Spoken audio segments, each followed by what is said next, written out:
Est-ce que je suis capable de lire 1000 pages en 48 heures? C'est ce qu'on va voir aujourd'hui.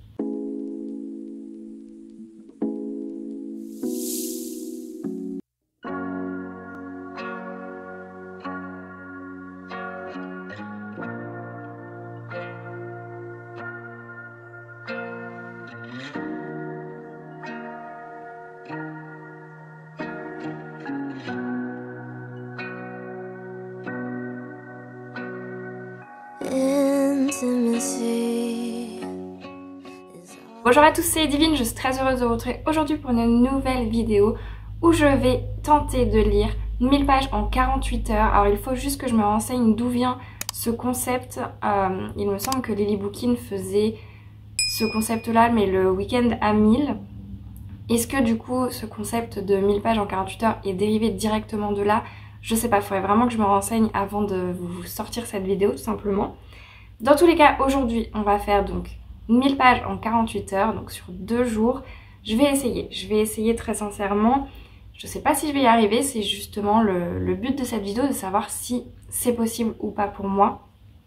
Dans tous les cas, j'ai choisi 2 livres, pas trop au hasard, puisque au moment où vous verrez cette vidéo, au moment où vous voyez cette vidéo tout simplement, il y a la sortie d'un livre aujourd'hui. Et c'est pas n'importe quel livre, c'est un livre qui est un tome 3 et j'ai toujours pas découvert les 1 et les 2 et j'ai adoré en 2023 l'autrice qui a coécrit un livre et qui fait partie de mon top 3 des meilleures lectures. Je vous invite à aller voir ma vidéo si jamais ça vous intéresse. Dans tous les cas, elle a coécrit d'autres livres avec une autre autrice. Et je me suis dit, ok, en 2023, j'ai adoré ce livre avec cette autrice. En 2024, on tente donc un autre livre qui est également coécrit. Et c'est donc, attention, vraiment, je sais déjà que je vais pleurer, je sais déjà que ça va me prendre aux tripes, de ce que j'ai compris. Donc voilà, je pense que les 48 heures qui vont venir vont être fortes en émotions. Je vais lire La nuit où les étoiles se sont éteintes de Neil Gaiman et Marie Alino. C'est donc chez Albin Michel. Et j'ai acheté hier, exprès pour cette vidéo, le tome 2 qui est Le jour où le soleil ne s'est plus levé, toujours des mêmes autrices et de la même maison d'édition. Voilà, c'est donc mon objectif. Faut que je vérifie parce que je suis pas sûre que ça fasse... Ah si, peut-être que ça fera les 1000 pages. Parce que le premier il est en dessous des 500 et le deuxième il est à 522 pages plutôt. Donc en vrai ça peut le faire, en vrai. Et au pire, si j'arrive à la fin de cette vidéo de ces 48 heures et que je me rends compte qu'il me manque quelques pages, je lirai une BD, pourquoi pas. De toute façon il faut que je vide mes BD cette année, donc voilà, j'ai trop hâte. Je le voyais partout, ça fait des années depuis la sortie qu'on le voit partout et je l'ai jamais découvert jusqu'à maintenant.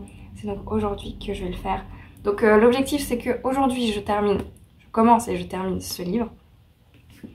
Et demain je commence et je termine celui-ci. Voilà. Est-ce que je vais y arriver? Je sais pas. Est-ce que je vais essayer? Oui, bien sûr. Donc je suis trop contente, on va bien voir ça. Et première chose que j'ai remarqué avant même ma lecture, c'est que au tout début vous avez les trigger warnings et surtout il y a un principe. Donc avec celui-ci c'est avec les étoiles et avec le tome 2 c'est avec des soleils. Il y a un principe en fait avant chaque... Il faut que je vous en trouve un. Avant chaque chapitre vous avez des étoiles comme ici.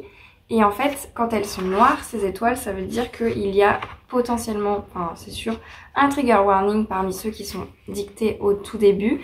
Et en fonction de ça, si vous vous sentez donc de ne pas lire par rapport à l'un de ces trigger warnings ce chapitre, vous avez juste à passer au prochain et à éviter justement, voilà, sensiblement d'avoir affaire à quelque chose qui ne vous plairait pas. Donc ça, j'ai trouvé ça hyper ingénieux, surtout que ce sont des livres young adultes. Donc pour les plus jeunes qui sont plus sensibles peut-être, c'est encore mieux. Voilà, j'ai trouvé l'idée absolument géniale. C'est la première fois que je vois ça.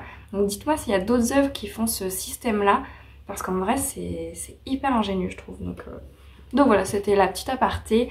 Je vais donc commencer ma lecture du tome 1. Et je reviendrai vous voir dès que j'aurai quelque chose à dire. On est sur combien de pages celui-ci? C'est les remerciements. On est sur 481 pages. Et l'autre, on est à 522, j'ai dit. Ça sera peut-être tout pile au 1000. Hein. Allez, je vous laisse et j'espère que cette vidéo, je vais y arriver à ce challenge, sachant que j'ai acheté les 2 livres donc là en 2024. L'objectif c'est d'acheter et de lire quasiment aussitôt cette année, vraiment j'essaye de m'y tenir. J'ai essayé en 2023, mais là j'essaye vraiment d'y arriver. Donc je suis contente parce que aussitôt acheté, aussitôt lu pour ceci. Et pareil pour celui de Morgane Moncomble que je vous ai fait le week-end dernier, la semaine dernière. Till the day I don't fly, reality, my bottle's always empty. I drift between the bedrooms, did I let it pass me? How could I ever know? Is it just another flame?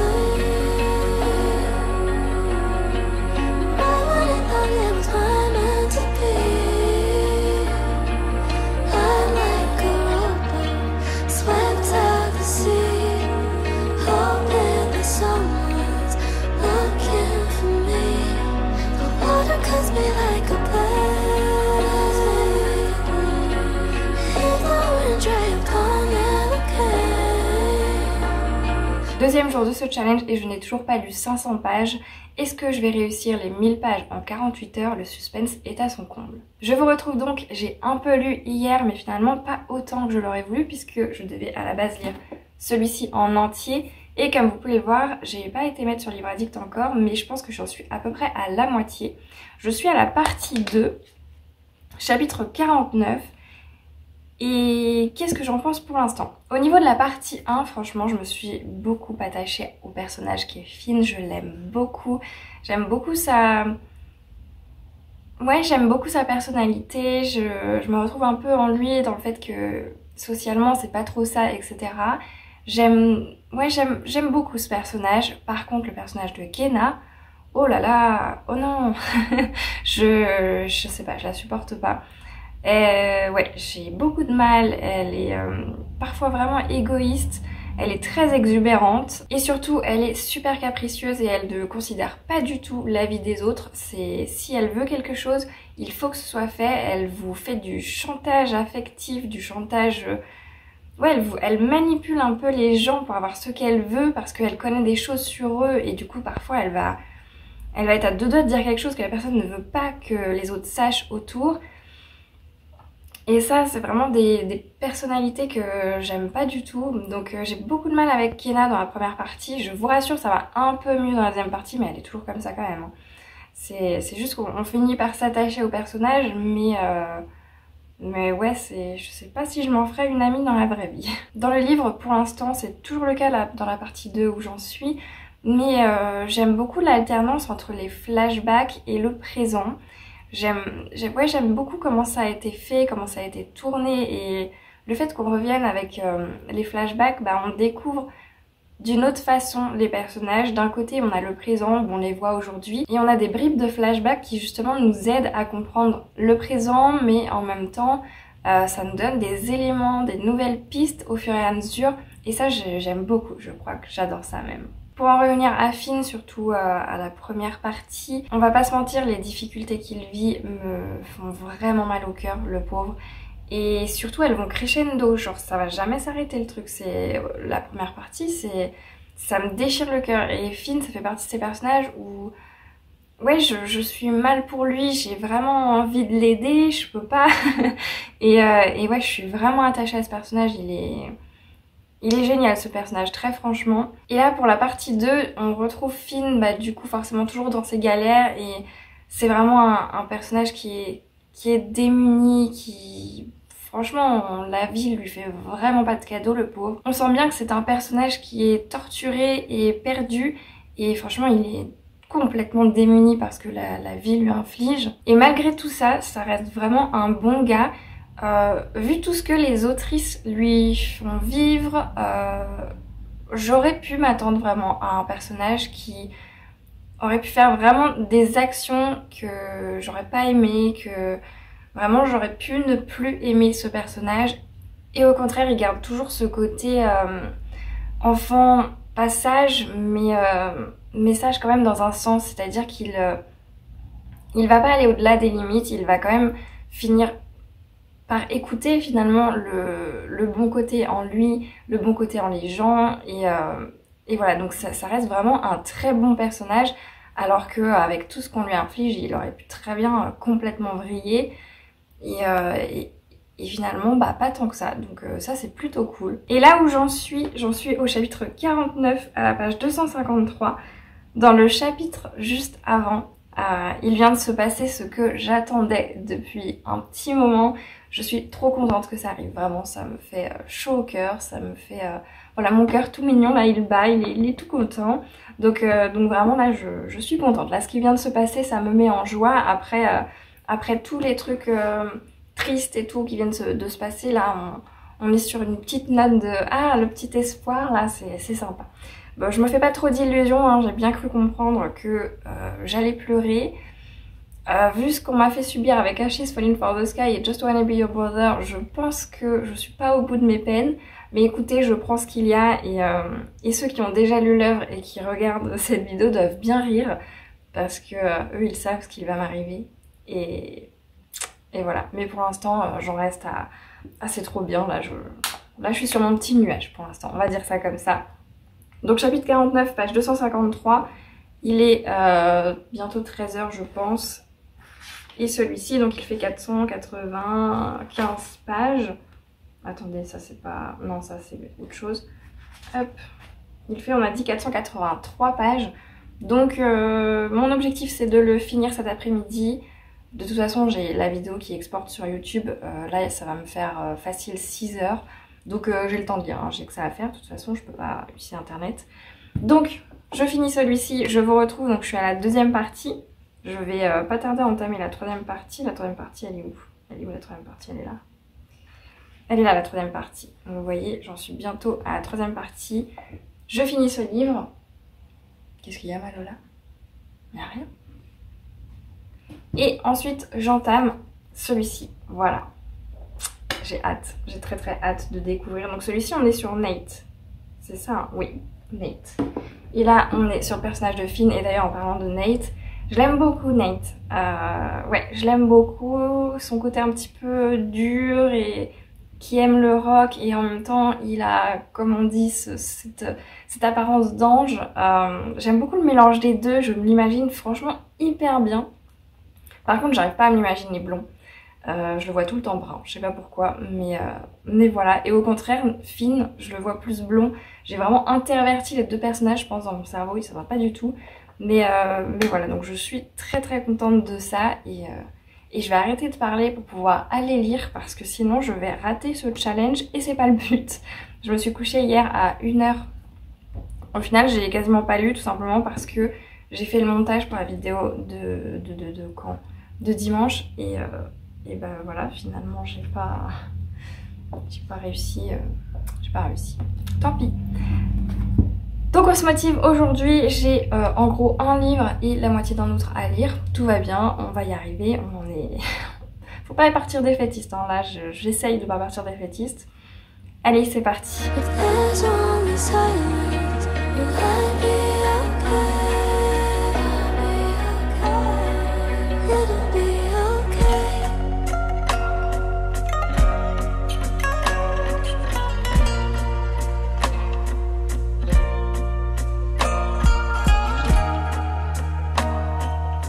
Et qui est-ce qui vient de se rendre compte qu'elle a encore, pour changer, oublié de vous résumer l'œuvre? Voilà, je crois que je ne m'y ferai jamais à vous faire un résumé d'un livre, c'est assez terrible. Donc de quoi parle La nuit où les étoiles se sont éteintes, avant de vous dire où j'en suis? Et bien c'est tout simplement l'histoire de Finn. Finn, il a 18 ans, sa maman est en prison. On ne sait pas pourquoi, on sait juste qu'il va de famille d'accueil en famille d'accueil, jusqu'à ce qu'un jour finalement ça ne se passe toujours pas bien, et qu'il soit obligé de déménager de Houston plutôt, pour aller à la Nouvelle-Orléans, à 7 heures de route, donc de là où est sa maman en prison. Et il s'avère qu'à la Nouvelle-Orléans, il va tout simplement dans sa seule famille, en tout cas qui a bien voulu de lui, c'est-à-dire le frère de sa maman qui s'appelle Cliff. Et il va devoir intégrer un nouveau lycée, il va devoir se faire à sa nouvelle vie en Nouvelle-Orléans. à ses allers-retours qui quand même c'est 7 heures de route aller, 7 heures de route retour pour voir sa maman. Voilà, la vie n'est pas simple et vous vous doutez bien qu'au fur et à mesure de l'œuvre, on va découvrir pourquoi, qu'est-ce qui s'est passé pour que sa maman soit en prison. Et voilà, comme je vous disais, c'est un personnage qui est assez blessé, donc forcément on apprend au fur et à mesure du temps pourquoi, qu'est-ce qui s'est passé, etc.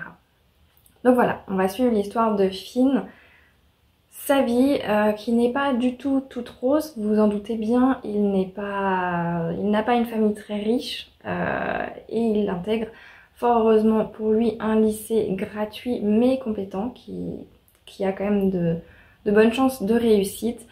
Et il va se faire de nouveaux amis, il va découvrir sa nouvelle vie à la Nouvelle-Orléans et il va surtout, il va y avoir sur son chemin de très belles choses, on peut dire ça comme ça. Donc voilà, c'est l'histoire de Finn, ce livre finalement. Et donc là, j'en suis à la page 400. Alors je me suis arrêtée parce que Lily voulait absolument que je la prenne, que je la descende, parce qu'elle ne sait pas descendre toute seule, ni monter toute seule. Hein. Elle sait se faire comprendre pour que quand elle veut aller au-dessus de la bibliothèque. Mais voilà, donc j'en suis à la page 400. Et je me suis aussi arrêtée parce que on arrive à un moment très fort. En tout cas là, il s'est passé des choses très fortes. Ouais, c'est très éprouvant, très émouvant, mais dans le sens tortueux, je vais y arriver. Dans le sens tortueux, tout simplement parce que là où j'en suis, on apprend en fait ce qu'il s'est passé à Finn, ce qu'il s'est passé pour que sa maman finisse en prison. Et ça fout le moral en berne, hein, très clairement. Surtout que là, il allait encore arriver à un moment que j'attendais, d'espoir, etc. Et bam, on redescend aussitôt. Les autrices pardon, nous démolissent aussitôt. Et au-delà de ça, là, j'en arrive à un moment pareil où Finn, je pense, va vivre quelque chose de fort, tout simplement. Et voilà, donc là, je suis beaucoup concentrée sur le personnage de Finn, mais il se passe aussi des choses sur les autres personnages, surtout Nate, qui voilà, qui sont pas tendres non plus et qu'on ne voyait pas venir tout de suite. Et en fait, là, je me suis aussi arrêtée parce que on arrive à un moment où, en fait, je me rends compte que je soupçonne quelque chose, je soupçonne la suite, la fin, et j'ai pas envie que ce soit ça. Alors, vraiment pas du tout, parce que si c'est ça, je vais être triste, je vais être déçue, mais pas dans le sens premier du terme, mais déçue dans le sens j'espère autre chose. J'espère autre chose pour les personnages, j'espère autre chose pour l'histoire, pour les personnages. Et vu ce que Neil Gaiman m'a fait subir avec Ashes Falling from the Sky et Just Wanna Be Your Brother avec Mathieu Guibé, je me dis si elle a fait la même chose là, donc avec Marie Alino, je suis pas au bout de mes peines. Hein. Là, je vois le truc venir et je me dis non, elles vont pas faire ça quand même, j'espère pas. Et j'ai peur que si quand même. Donc là, encore une fois, je pense à toutes ces personnes qui vont peut-être voir cette vidéo et qui vont se dire « Ah là, si elles savaient ». Et voilà, donc il me reste 100 pages. Moins de 100 pages, j'ai peur. J'ai peur, là, vraiment j'ai peur. Je sens le truc venir qui va pas me faire plaisir. Donc voilà, j'essaye déjà mentalement de me préparer à ça, vraiment.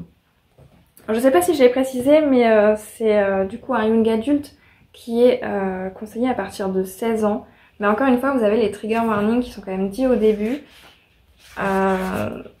Il y a quand même, pour les trigger warnings, je sais plus si je vous l'avais dit, mais viol, violence sur mineurs, consommation de drogue, alcool, suicide, LGBT, phobie. Voilà. Finalement, petit à petit, là il vient de se passer un truc. J'avais déjà oublié le trigger warning du début. Donc je suis retournée vers le trigger warning en mode mais il l'avait dit ça. Oui effectivement, oui. J'ai juste complètement oublié. Donc voilà, faites attention quand même à vous s'il y a l'un de ces sujets qui est trop sensible pour vous. Je préfère vous prévenir. Bon sur ce, je vais continuer et cette fois je vous retrouve vraiment, à moins qu'il se passe un truc de dingue, je vous retrouve vraiment à la fin de ce livre. Il est quelle heure? Il est 16h08. J'espère finir dans 1 heure. Si les filles m'en laissent l'occasion, j'espère finir dans 1 heure et d'ici 1 heure je vous retrouve pour savoir si je vais pleurer. J'espère pas, mais voilà, à dans 1 heure du coup. Bon, j'ai terminé ma lecture de la nuit où les étoiles se sont éteintes. Et franchement, on va pas se mentir, c'est hyper addictif, ça se lit très très rapidement. Ça se lit tout seul, hein. Franchement, les pages se tournent toutes seules, c'est un truc de fou. J'ai pas pleuré, c'est beaucoup moins triste que ce à quoi je m'attendais. Alors, est-ce que je me suis trompée en pensant à un livre? Est-ce que... ouais, je sais pas trop, mais non, ça ne m'a pas fait pleurer. J'ai eu peur pour les personnages, mais voilà, pas au point d'être dévastée comme j'ai pu le ressentir avec Ashes Falling for the Sky ou Just Wanna Be Your Brother. Donc, en soi, vraiment, c'est une super bonne lecture. J'ai adoré les personnages. J'ai aimé détester Kenna au début, vraiment insupportable la fille. Mais encore une fois, au fur et à mesure, on se rend compte de sa personnalité, de qui elle est. Et voilà, donc les personnages, j'ai adoré l'histoire, j'ai adoré, c'est touchant, c'est happant. Vraiment, ouais, au niveau des personnages, j'aime beaucoup la psychologie des personnages dans lesquels ouais, cette psychologie qu'on retrouve un peu dans les œuvres de Neil Gaiman. Donc pour Maria Lino, j'ai pas lu d'autres livres, je ne sais pas du tout si elle a fait d'autres livres. Mais voilà, pour Neil Gaiman, du coup, par rapport à ce que j'ai déjà lu d'elle, je retrouve un peu ce truc-là des personnages qui ont une psychologie et vraiment un caractère unique chacun. Voilà, on voit bien qui est qui. Il n'y en a pas deux qui se ressemblent et j'aime beaucoup ça, le fait que voilà, dans un groupe de 4-5 personnages, on a toujours bah voilà, des ressemblances mais aussi énormément de différences. Et j'aime bien ça, j'aime beaucoup ça, cette dynamique au niveau des personnages. J'aime beaucoup aussi la dynamique qui a été jouée au niveau du texte. C'est-à-dire, donc comme je disais au début, les flashbacks et le côté présent. Et vers la fin, voilà, on s'approche petit à petit de la fin de l'œuvre. Et ça, j'aime beaucoup la dynamique qu'elles ont faite tout ensemble dans le texte. Enfin, vraiment, j'aime beaucoup ça. J'ai bien aimé aussi, je sais pas si vous allez le voir, mais ça là. On a des villes en fait qui sont là sur certains chapitres et on va nous dire bah voilà, là ils sont à Nashville, là à Memphis, là ou autre part. Et de savoir à la toute fin en fait que les autrices ont fait le voyage justement pour écrire l'œuvre, pour suivre les traces de leurs personnages. J'ai trouvé ça absolument génial. Il y a aussi une playlist à la fin. Alors moi j'écoute jamais les playlists en même temps que les œuvres. J'ai vraiment trouvé cette lecture extrêmement sympa et super intéressante. J'aime beaucoup ce genre de young adult justement où on a des représentations de différentes sortes. Genre là à la fin on a un personnage qui de toute évidence est asexuel et je ne m'attendais pas du tout à ça. On ne pose pas de mots dessus mais voilà, on a quand même ce panel qui est large et on a des personnages qui sont extrêmement compréhensifs. On a des personnages aussi qui sont jeunes et qui du coup ne savent pas forcément mettre les mots dessus, etc. Mais qui sont là ensemble, qui sont ensemble coûte que coûte, ils font peut-être pas les choses bien mais ils les font quand même, ils font l'effort et voilà, donc j'aime beaucoup ça et voilà, je pense que ça va me motiver à me lire peut-être plus de young adult que ce que je fais parce que en vrai là j'aime beaucoup et l'histoire est très touchante et remuante et voilà, ça traite de sujets difficiles mais extrêmement importants. Donc ça c'est pour le premier tome. Le deuxième du coup on va suivre Nate.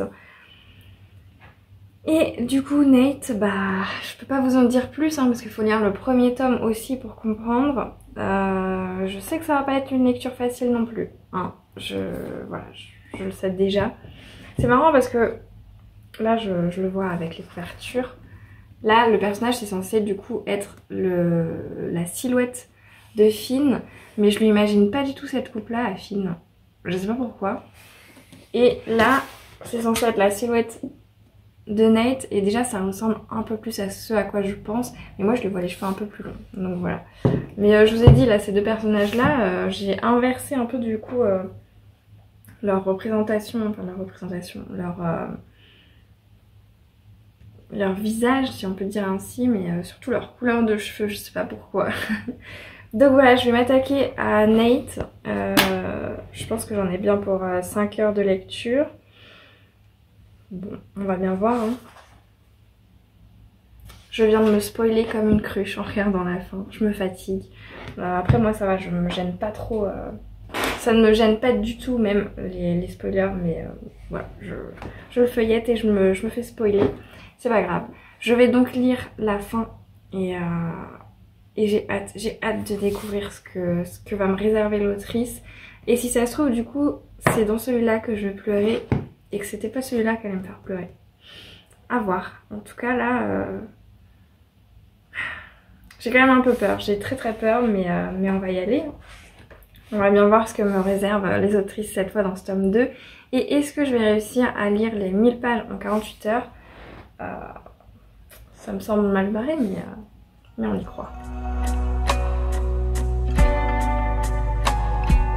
Oh, too quickly, you fall out of my reach. I'm falling over maybe when it comes to you. How silly of me to think that we have got what it takes to last more than a minute, and you float right past me. Is it just another thing? I really thought it was meant to be. Bon, je vous retrouve quelques jours plus tard. Je ne vais pas vous laisser le suspense plus longtemps. Est-ce que j'ai réussi à lire 1000 pages en 48 heures? Bien évidemment que non. C'était beaucoup plus difficile, je pensais que j'y arriverais bien, mais en fait le premier jour de ne pas avoir réussi à lire le premier tome dès le premier jour, en fait ça m'a complètement décalée et j'avais lu quand même je pense les 3/4 du tome 2 à la fin du challenge du coup des 48 heures. J'ai pas noté la page exacte, dommage, mais oui je pense que j'étais aux 3/4 donc il me manquait pas grand chose, mais voilà. C'est quand même extrêmement difficile. Si vous avez déjà essayé de faire 1000 pages en 48 heures, dites-moi déjà avec quel livre et si vous avez réussi ou pas. Et comment vous avez fait en fait pour y arriver aussi? Est-ce que du coup vous n'avez rien fait à côté? Est-ce que vous avez essayé des astuces, voilà, des solutions que j'ai pas en tête? Peut-être. Donc n'hésitez pas à me dire ça, ça pourrait être super intéressant pour que je retente une prochaine fois. Mais avec cette fois quelques astuces pour tenter vraiment de...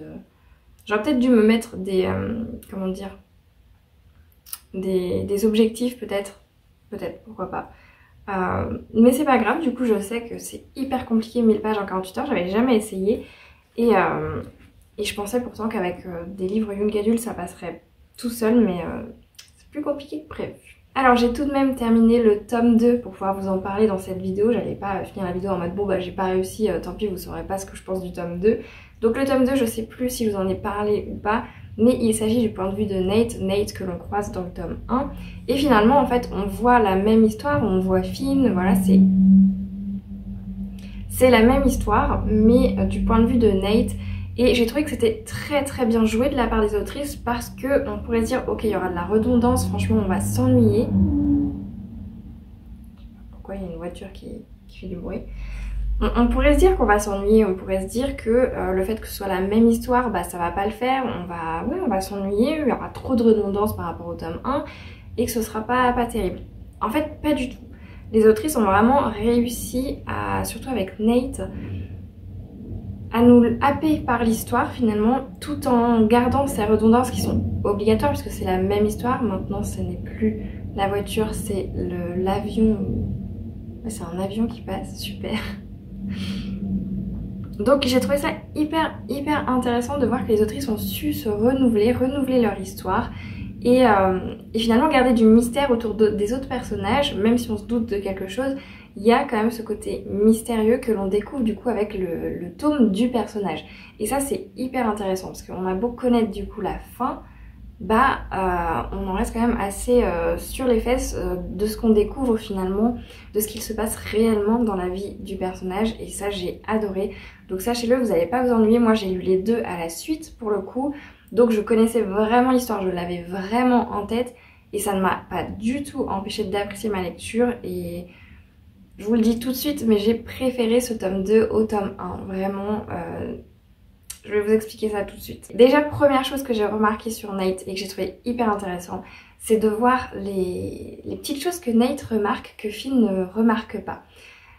Et c'est là aussi qu'on voit j'imagine la difficulté de la part des autrices aussi, de faire vraiment de deux personnages, des personnages qui sont extrêmement proches d'une certaine façon, mais extrêmement différents quand même. Et là, pour le coup, Nate remarque des choses sur Finn ou sur les autres que Finn, lui, ne remarque même pas. Il ne les remarque même pas sur lui, ni sur Nate, ni quoi que ce soit. Et j'ai trouvé ça super intéressant de voir que Finn, ce qu'il remarque sur Nate, c'est complètement différent de ce que Nate remarque sur Finn. Et voilà, leur perception des autres, leur perception des choses diffère vraiment. Et je sais pas du tout si c'est quelque chose qui a été travaillé, qui a été cherché et voulu de la part des autrices. Mais j'ai trouvé ça assez flagrant, donc je suppose que oui. Et j'ai adoré découvrir directement, me rendre compte de ça, de cette différence que Nate remarque beaucoup le physique, remarque beaucoup les petites subtilités, alors que Finn pas du tout. C'est vrai que c'est quelque chose qui... Je ne me rappelle pas là comme ça que Finn ait beaucoup joué sur le physique. Alors il parle forcément du visage d'ange de Nate, mais voilà, c'est différent que quand c'est Nate. J'ai bien aimé dans ce tome aussi la nouvelle vision qu'on a de Kenna, qui diffère complètement de la vision qu'a Finn de Kenna. Nate a une autre vision d'elle puisqu'il a aussi d'autres moments avec elle, et on la découvre moins grande gueule et beaucoup plus maman poule, douée de sensibilité et surtout d'un sixième sens hyper puissant. Mais vraiment, vraiment, dans le tome 1 elle m'exaspérait vraiment, elle m'ennuyait beaucoup, et dans ce tome 2 je la découvre vraiment l'autre côté de Kenna, et je trouve ça hyper intéressant. Et ce serait aussi intéressant, je pense, d'avoir un tome sur Kenna, parce qu'il doit y avoir des choses dans sa vie qu'on ne sait pas du tout. Et voilà, donc la nouvelle vision que j'ai de Kenna dans ce tome 2 est intéressante aussi, je le dis beaucoup trop intéressant. La question de pourquoi j'ai préféré ce tome 2 au tome 1, c'est pas que enfin si, je préfère Nate à Finn, mais en même temps j'ai quand même... Je suis attachée à Finn, je l'aime énormément, mais Nate a une sensibilité, un parcours, des émotions qui m'ont plus transportée, m'ont beaucoup plus bouleversée aussi. C'est sûr que Nate, voilà, il y a ce truc en plus dans ce livre, et en plus c'est fait avec beaucoup de sensibilité aussi de la part des autrices. Elles ont une finesse pour parler de ça, enfin vraiment c'est... Il y a un truc en plus dans ce tome qu'il n'y a pas dans le tome 1. Et voilà, je pense que ça joue aussi dans le fait que je préfère ce tome-ci. Franchement, Nate m'a énormément touchée. Il est juste adorable, et c'est pas du tout la même chose que Finn, hein. Très franchement, c'est hyper triste de se rendre compte qu'il a une force qu'il ne soupçonne même pas, que les autres voient et ne voient pas aussi, hein, parce qu'il y a certaines choses qu'il ne montre pas. Et j'ai trouvé ça extrêmement bien. Vraiment, ce personnage m'a beaucoup touchée, franchement je peux pas dire le contraire, j'ai adoré Nate, voilà, Nate quoi. Pour ce qui est du coup, pour faire un peu un parallèle entre les deux, Nate et Finn sont très différents et en même temps très semblables sur certains points, c'est-à-dire qu'ils sont très matures dans leur perception des autres, dans leur perception d'autrui, du monde qui les entoure.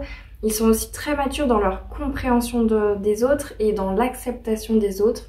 Ils sont pas là à juger comme pourraient juger souvent les jeunes.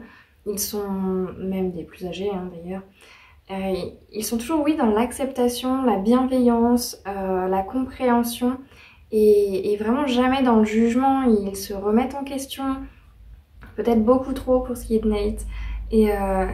Et voilà, il y a cette sensibilité que j'aime beaucoup dans ces personnages. Donc ça, c'est vraiment ce qui les lie très fortement, je trouve. Et ce qui les différencie, c'est vraiment Finn est plutôt du côté de la colère, de la frustration. Il sort tout ça, justement. Il a besoin que ça sorte. Alors que Nate va beaucoup intérioriser et ça va pas sortir justement. Et il va dissimuler du coup son mal-être derrière un sourire et beaucoup de blagues. Son truc à Nate, c'est vraiment de faire le pitre pour qu'on le remarque, on le voit bien, mais on ne voit pas le côté mal-être, on ne voit pas qu'il va pas bien. Il est vraiment mis en lumière, mais cette lumière qu'il met sur lui, il fait en sorte vraiment qu'on voit ce que les autres veulent voir, ce qui fait du bien en fait aux autres, plutôt que de montrer ce qu'il en est réellement. Et voilà, c'est leur façon à tous les deux de gérer ce qu'ils vivent, leurs émotions.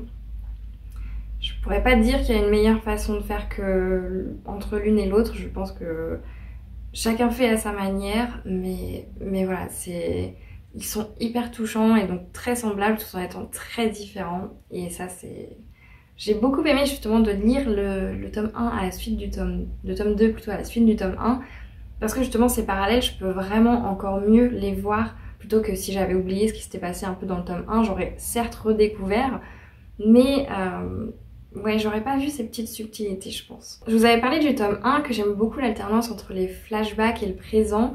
On a toujours un peu ce côté flashback présent, mais c'est différent, vraiment la narration et le rythme du récit est très différent et vraiment il est parfait pour Nate, pour son histoire, pour son vécu, pour ses expériences. Vraiment c'est hyper bien fait, je trouve, à ce niveau-là. Je saurais pas expliquer, je suis pas du tout une professionnelle dans ce domaine, mais je sais que je l'ai ressenti. En tout cas, j'ai bien vu que c'est complètement différent d'avec Finn, mais c'était parfait en fait par rapport à Nate, par rapport à Finn. La façon de faire dans les deux histoires sont parfaites en fait pour les personnages. Donc voilà pour ce qui est de ce tome 2, très honnêtement peut-être faire attention si vraiment vous êtes dans un mal-être interne comme ça, que vous aimez pas ou autre, que vous vous sentez très seul, peut-être faire attention, pas trop le lire tout de suite, peut-être. Ça peut aussi peut-être vous aider, mais voilà, faites attention à ça. Et je trouve qu'il est parfait pour faire comprendre à des personnes que quelqu'un peut aller super mal sans qu'on le remarque. Et c'est très percutant de le voir comme ça dans un livre. On a beau le savoir, c'est vrai que là de le voir, le parallèle avec le tome 1 du coup où on ne se rend compte de rien, et ce tome 2 où vraiment on découvre l'envers du décor, hein, c'est clairement ça, et bien ça... c'est plus percutant, voilà, que juste quand on le sait, qu'on dit, voilà, je sais pas moi, la dépression souriante, ce genre de choses. On a beau savoir que ça existe, c'est vrai que là, je trouve que c'est très percutant. C'est le mot parfait à mon avis. Donc voilà, si vous avez envie de voir ce que ça donne, justement, quelqu'un qui va très mal et comment c'est possible, parce qu'il y en a beaucoup qui y croient pas, qui se disent mais non, c'est impossible. Déjà qu'il y en a beaucoup qui croient que ceux qui font des dépressions font semblant, des choses comme ça. Bon, c'est pas le sujet, mais voilà, si vraiment vous vous demandez comment c'est possible ou autre, bah Nate est le personnage parfait pour vous montrer qu'on peut très bien cacher un mal-être, on peut très bien faire des choses que bah voilà, sans que les autres voient que ça va pas derrière. Donc voilà, celui-ci il est vraiment parfait pour ça, alors que Finn, comme je le disais, il est plutôt dans la démonstration, dans la colère, dans la frustration, mais qui ressort en fait, tout ressort. Quand Nate lui garde tout pour lui et un peu trop. Donc voilà, pour ce qui est de ces deux livres, j'ai adoré ma lecture. Donc au moment où cette vidéo sortira, le tome 3 sortira. De ce que j'ai vu, je me suis pas renseignée sur le tome 3, mais de ce que j'ai vu à la fin du tome 2, ce serait sur le personnage de Jagger. Je sais pas trop comment on le dit, il faudrait que je me renseigne. Moi j'ai toujours dit Jagger durant ma lecture. Est-ce que c'est Jäger? Mais là ça me fait penser du coup à l'alcool, donc je sais pas. Mais en tout cas, ce serait peut-être sur ce personnage. Je pense vraiment que je vais le lire parce que c'est un personnage qui m'intrigue énormément. En fait, ils m'intriguent tous, hein. Vraiment, j'ai envie de connaître l'envers du décor de ces personnages. J'ai envie de voir aussi leur relation avec les autres personnages parce que Finn avait une relation très forte avec Nate. Un peu avec Kenna, mais moins. Et Nate, lui, était donc forcément avec Finn, mais aussi avec Kenna beaucoup, et en fait chaque personnage va à un moment donné parler à un autre personnage, on va avoir des petites bribes d'infos sur les autres personnages, mais on se rend bien compte que dans le groupe, par exemple, Finn c'est avec Nate c'est avec Kenna c'est avec Kurt, et je suppose que Kurt ce sera avec Jagger du coup. Mais voilà, je le saurai du coup en lisant les livres. Donc voilà, c'est hyper intéressant, je trouve, ce petit cercle, voir les histoires de chacun, ce qu'il se passe vraiment. Et voilà, j'ai adoré la plume des autrices, vraiment leur façon d'écrire, voilà, vraiment leur façon d'écrire. J'aime beaucoup comment elles transcrivent les choses, comment elles dépeignent les choses, les personnages, les histoires, leur sensibilité, vraiment face à ces personnages. J'ai adoré ça. Donc voilà, je sais pas quoi vous dire d'autre à part que c'était 2 excellentes lectures. Donc la nuit où les étoiles se sont éteintes et le jour où le soleil ne s'est plus levé. 2 excellentes lectures, donc ce sont des young adultes qui sont à partir de 16 ans. L'un où on va suivre l'histoire de Finn et l'autre on va suivre l'histoire de Nate. C'est très intéressant, donc j'ai préféré le tome 2 au tome 1, mais ça n'empêche qu'ils sont tous les deux hyper bien. Je pense que vous pouvez lire le tome 2 sans lire le tome 1 si le tome 1 vous intéresse pas. C'est quand même, je pense, l'idéal de le lire dans l'ordre et de tout lire, mais voilà. Je pense qu'ils peuvent se lire quand même très indépendamment l'un de l'autre. Et voilà, donc à partir de 16 ans, il y a des trigger warnings au tout début, donc renseignez-vous bien. N'hésitez pas à aller voir en librairie la première page d'avertissement justement pour savoir qu'est-ce qui peut vous heurter. Et je crois que je vous en avais parlé, mais j'ai bien aimé aussi que dans chacun des 2 livres, vous avez justement par rapport au trigger warning, donc par exemple dans celui-ci, ce sont des étoiles, soit elles sont coloriées en noir, soit elles le sont pas. Quand elles le sont pas, ça veut dire que tout va bien. Quand elles sont en noir, ça veut dire qu'il y a un trigger warning, donc parmi ceux qui ont été dits au début. Et pareil dans le tome 2, où là on a un soleil qui est soit blanc, soit noir, et s'il est noir, ça veut dire également qu'il y a un trigger warning.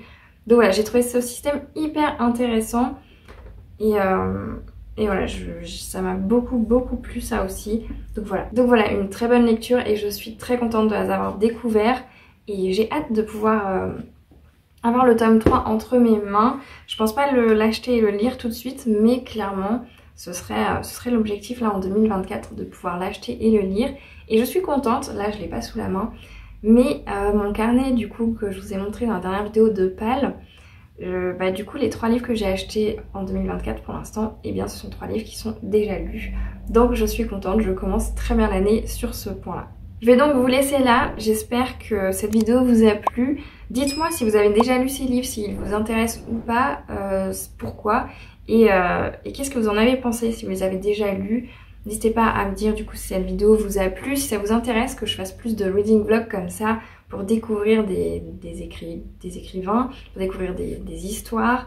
Voilà, ça peut m'intéresser. Donc j'ai bien retenu que vous vouliez, la dernière fois que je vous ai demandé, certains titres en priorité. Donc j'ai bien pris note et je le ferai évidemment avec grand plaisir. J'y pense. En attendant vos retours, j'espère donc encore une fois que cette vidéo vous a plu. Je vous remercie du fond du cœur d'avoir regardé jusqu'au bout. Et sur ce, je vous souhaite à toutes et à tous de très belles lectures et je vous dis à la prochaine.